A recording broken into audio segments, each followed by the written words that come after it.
সানি লিওনের যে 10টি কথা অনেকেরই অজানা রয়েছে, তবে সানিকে নিয়ে কৌতূহলের শেষ নেই। এতটাই যে বিকিনি লুকে তার ফিল্ম পোস্ট হোক বা টুইটার অ্যাকাউন্টে তার কোনো আপডেট মুহূর্তেই সব ভাইরাল হয়ে যায়। তার সম্পর্কে খুঁটিনাটিও অজানা থাকার উপায় নেই। তবে সে তো গেল সানি লিওনের কথা।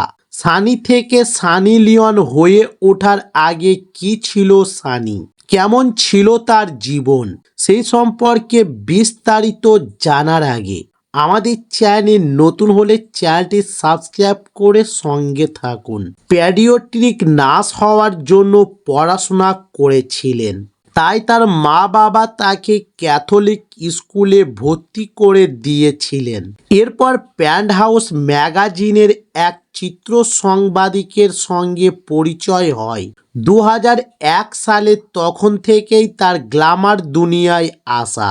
তবে সানি প্রথমে শুধুমাত্র মহিলাদের সঙ্গে পর্ন ফিল্ম করবেন বলে স্থির করেছিলেন। এরপর 2004 সালে দ্য গার্ল নেক্সট ডোর এ অতিথি চরিত্রে অভিনয় করেন এবং একই সঙ্গে 2004 সালে আন্টি বুজ প্রচারের জন্য নিজের চুল ছেঁটে ফেলে প্রতিবাদ জানান। তবে 15 বছর বয়স থেকে রোজগার শুরু করেন।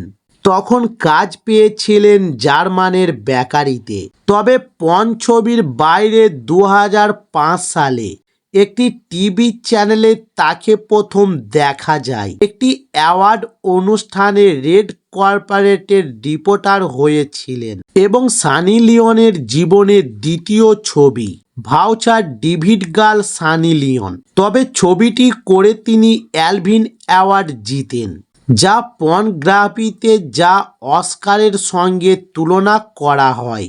এবং 2010 সালের ম্যাক্সিম ম্যাগাজিনের সমীক্ষায় সানি মোট 12 পর্ন স্টারের তালিকায় উঠে আসেন এবং তখন প্লেবয় এন্টারপ্রাইজের ভাইস প্রেসিডেন্ট মার্ট এরিকসনের সঙ্গে সম্পর্ক গড়ে উঠেছিল সানি লিওনের।